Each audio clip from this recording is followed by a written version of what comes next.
बस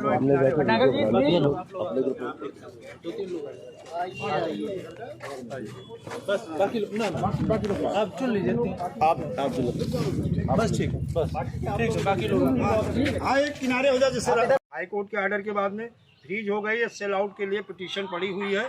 और जैसे हाई कोर्ट ऑर्डर, क्योंकि कलेक्टर साहब यही कह रहे थे जब हम रीवा गए थे, या तो सरकार ऑर्डर करे और या हाई कोर्ट ऑर्डर देगा तभी हम सेल आउट करेंगे, क्योंकि मुझे ऐसा अधिकार नहीं है, क्योंकि वहाँ के कलेक्टर को भी ज्ञान नहीं है इसी एक्ट का। और अभी देखा जाए सुप्रीम कोर्ट की कुछ अधिवक्ता, हाई कोर्ट के अधिवक्ता जो अपने साथ जुड़े हुए हैं, बातचीत हो रही, बातचीत के बाद में वो कहते सर इसी एक्ट तो हम भी नहीं जानते।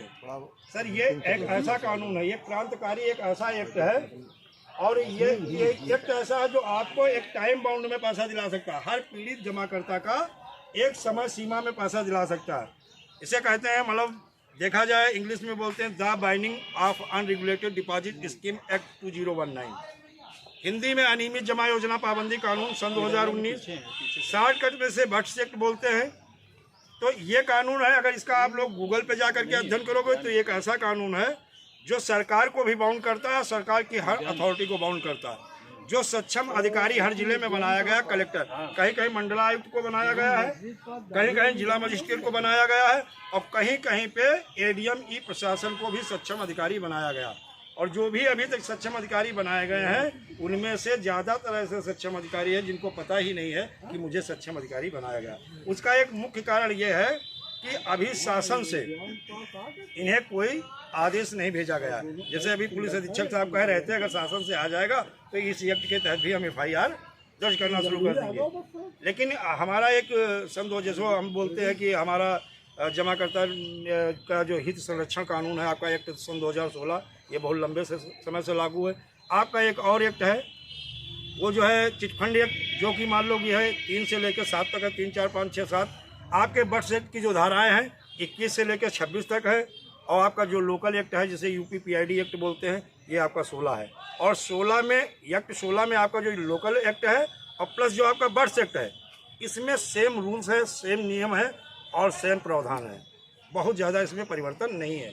और देखा जाए ये अपने यूपी में विधानसभा से जब इसका बिल पास हुआ था 12 नवंबर सन 2021 में अधिसूचना उत्तर प्रदेश में जारी हो गई है।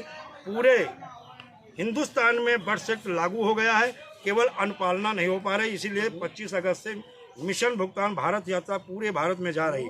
और इसके पीछे एक ही उद्देश्य है, सर आप रोते रहो चिल्लाते रहो, सरकार सुनने वाली ऐसे नहीं है। और जो हमारे पीड़ित कार्यकर्ता साथी हैं इनकी स्थिति बहुत अच्छी नहीं है। इन्हें आप कह सकते हो कि मंदिर के घंटे की तरह हो गए हैं। इधर निवेशक बजा रहा है और उधर पुलिस भी बजा रही है। चालू होता बताना अभी चाल। नमस्कार, सूचना नेटवर्क उन्नाव से मैं रिपोर्टर रामकिशन। आज मैं आया हूँ निराला पार्क में। यहाँ पे कुछ बंदों की समस्याएं हैं, पूछते हैं इनसे क्या समस्याएं हैं और ये किस लिए धरना दे रहे हैं। सर आपका नाम?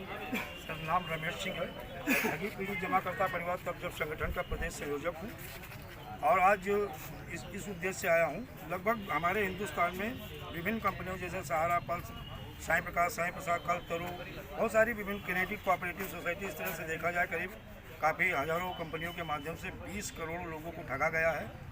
और इन ठगों के खिलाफ जो हमारे सेंट्रल गवर्नमेंट ने क्रांतिकारी एक्ट बनाया है, जिसके तहत जो 180 कार्य दिवस में हर पीड़ित जमाकर्ता का भुगतान हो सकता है, उसी को लेकर मिशन भुगतान के तहत आज माननीय जिला अधिकारी महोदय, पुलिस अधीक्षक महोदय को ज्ञापन सौंपा। और वहाँ से आश्वासन भी मिला है कि जल्द ही इस एक्ट को जो सरकार ने बनाया है इस एक्ट के तहत हम FIR दर्ज करेंगे और 180 कार्य दिवस में हम लोगों के भुगतान के लिए प्रयास करेंगे।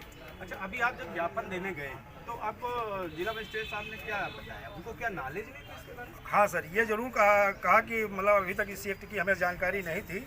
और जैसे अधिसूचना की कापी यानी जो है उत्तर प्रदेश की अधिसूचना की जैसे कापी देखी तब उन्होंने कहा कि ठीक अब मेरी जानकारी में आ गया। लेकिन अभी तक मुझे ये नहीं मालूम था कि ऐसा कोई एक्ट है और इस एक्ट के तहत हमें सक्षम अधिकारी बनाया गया है। अच्छा, ये जो सूचना, ये एक्ट दिया गया था तो 2021 का था। तो 2021 में जब वहाँ से इशू हो गया तो क्या बाकी स्टेटों में चल रहा है, अपना सिर्फ यूपी में बाकी? सर देखा जाए कि ये जो है अनियमित जमा योजना पाबंदी कानून सन 2019, ये हमारे जो है महामहिम राष्ट्रपति महोदय अध्यादेश लाए थे और राज्यसभा लोकसभा से ये बिल पास होगा। वित्त मंत्रालय भारत सरकार ने पूरे भारत में हर चीफ सेक्रेटरी को एक कानून बना के भेज दिया था। और यूपी में भी 12 नवंबर 2021 में अधिसूचना जारी हो गई थी, लेकिन अधिसूचना तो पूरे हिंदुस्तान जो है कि अनुपालना नहीं हो पा रही है।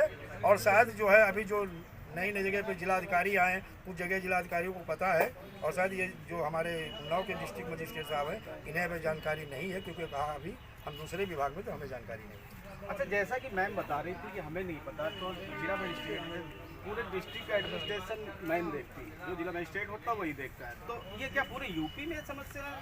सर ये पूरी यूपी में है, ये पूरे यूपी में लगभग देखा जाए यही समस्या है कि ज़्यादातर जो सक्षम अधिकारी हैं उन्हें जानकारी नहीं है। और जैसे अधिसूचना और जो एडीजे प्रथम को नियुक्त किया गया, जैसे वो न्यायालय का वो ये देखते हैं, तब उसके बाद कहते हैं हाँ सर ये है और हमें जानकारी नहीं। लेकिन जैसे कहते हैं कि अगर हमें ऊपर से सूचना मिल जाएगी, अगर सरकार ऑर्डर कर देगी